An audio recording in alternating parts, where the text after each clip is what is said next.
नमस्कार दोस्तों, मैं आपका दोस्त हंसराज और आप देख रहे हो हंसराज का सफ़र। हंसराज के सफ़र में आपका स्वागत। बिहार राज्य में एक जिला पड़ता है बेगूसराय,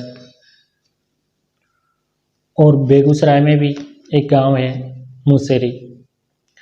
वहाँ पर एक चुनचुन देवी नाम की महिला अपने घर के आंगन में एक पेड़ के नीचे अपने 6 महीने की बेटी को सुला रही थी, दुलार रही थी।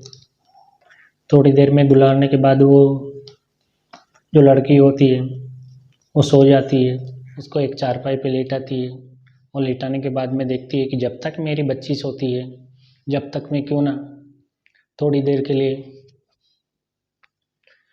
मैं थोड़ी देर के लिए मेरा कुछ काम निपटा लेती हूँ। बाद में अगर बच्ची जग जाएगी तो फिर मेरे को काम करने नहीं देगी। तो ये सोचकर वो काम पे लग जाती है। काम पे लगने के बाद में वो थोड़ा सा काम निपटा के आती है। निपटा के आने के बाद में फिर वो आकर के चारपाई पे अपनी बच्ची को देखती है, पर वो बच्ची वहाँ से गायब मिलती है। गायब मिलने के बाद बात अपने आस पड़ोसी और घर वालों को बताती है। घर वाले भी पूरे इस चीज़ से सुन के परेशान हैं। वो भी इधर उधर ढूंढने में लगे हुए हैं। ढूंढने के बाद में अब नहीं मिलने के बाद में वो एक पास ही में थाना पड़ता है भगवानपुर, वो थाने में जाती है और उसके बाद में वो बोलती है कि साहब, मेरी एक 6 महीने की लड़की थी और मैंने ऐसे चारपाई पे सुला के ऐसे थोड़ा सा घर का काम करके आई, इतने में मेरी बच्ची वहाँ से गायब हो गई। एसएचओ भी ये बात सुनकर बहुत परेशान हो जाते हैं। परेशान होने के बाद में एसएचओ अपनी टीम लेकर घटनास्थल पर पहुँचते हैं। घटनास्थल पर जाने के बाद में वो इधर उधर पड़ोसी से पूछते, सबसे पूछते, पर कुछ नहीं। पर वो महिला बार बार उस 8 साल के लड़के का नाम ले रही थी, इसलिए उसकी जिद पर अड़कर उन्होंने उस लड़के से भी पूछा कि क्या बेटा, तूने इनकी लड़की को कहीं पर देखा है? तो वो साफ साफ मना करता है कि नहीं, जब मेरे को आप आइसक्रीम खिलाओगे तो मैं आपको बता सकता हूँ। इसी चीज़ को लेकर थानेदार साहब उनके लिए, एसएचओ साहब उनके लिए आइसक्रीम मंगाते हैं और आइसक्रीम खाने के बाद में वो बताता है कि मैंने उसको मारकर एक पास में ही जंगल, वहाँ पर उसको दबा दिया है। तो वहाँ पर एसएचओ साहब एवं उनकी टीम वहाँ जाकर देखती है तो सचमुच वहाँ लड़की पाई जाती है। उसने थोड़ा सा खड्डा खोदा और खड्डे के अंदर दबा के ऊपर उसने घास फूस जैसा डाल दिया। ये देखकर एसएचओ साहब, वहाँ की पूरी टीम, गांव वाले भी परेशान थे कि इतना सा बच्चा ये कैसे कर सकता है।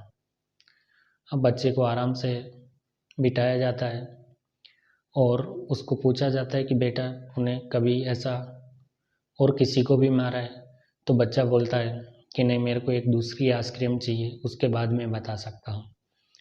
फिर उसको दूसरी आइसक्रीम खिलाई जाती है और उसको फिर पूछा जाता है तो बताता है कि मेरी एक ऐसे ही एक छोटी बहन थी और बहुत खेलती थी, हंसती थी, इसलिए मेरे को वो अच्छी नहीं लगती थी, इसलिए मैंने उसको भी मार दिया था।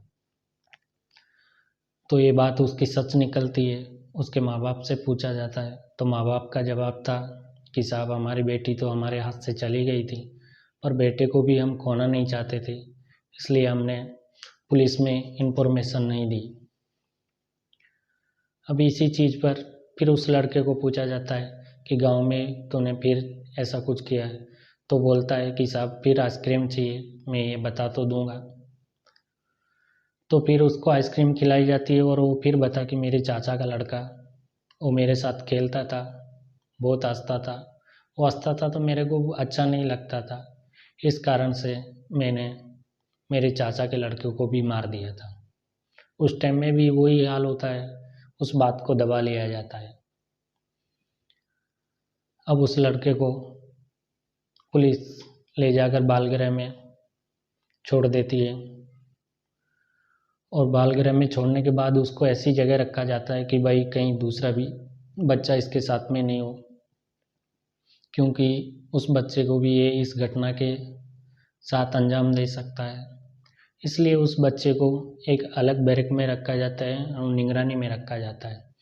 उसके बाद तो डॉक्टरों की टीम ने उसको जैसे जैसे ही जांच की तो जांच में पता चला कि एक ऐसी बीमारी होती है कंडक्ट डिस्क। कंडक्ट डिस्क की ऐसी बीमारी होती है जो दूसरों को दुखी देखकर वो खुश होते हैं और दूसरे को खुशी देखकर वो दुखी होते हैं। में इस कहानी से शिक्षा मिलती है कि अगर उसके माँ बाप ने जिस दिन उसने पहला मर्डर किया था, दूसरा उसके चाचा के लड़के का किया था, तीसरा उस लड़की का खुशबू का किया था, तो ये इस घटना से अगर वो उसी दिन उसके माँ बाप इस बात को नहीं दबाते, किसी अच्छे डॉक्टरों को दिखा लेते या पुलिस को इन्फॉर्मेशन कर देते, तो ये दो लड़कों की, एक लड़की और एक लड़के की जान बच सकती थी और आगे की ये घटनाएं नहीं होती। तो इस प्रकार बच्चों पर ध्यान देना चाहिए, किसी भी चीज़ को अनदेखी नहीं करना चाहिए। अनदेखी करने से उसके आगे आगे नतीजे बुरे ही निकलते हैं। उसके बाद में उस लड़के को 18 साल के बाद छोड़ा जाता है और उसकी पूरी पहचान, उसका नाम, सब कुछ चेंज करके उसकी ऐसे लोकेशन पे छोड़ा जाता है कि उसको किसी को पता नहीं चले, समाज में इसको वो घटनाएं परेशान नहीं करें। इस घटना को सुनाने का उद्देश्य किसी को परेशान करना एवं किसी को आत करना नहीं है। इस घटना से एक समाज में संदेश जाए, किसी चीज़ को छुपाने से पहले उस आगे का सोचना चाहिए, इसलिए किसी भी चीज़ को दबाना नहीं चाहिए। आज के लिए बस इतना ही। जय हिंद, जय भारत।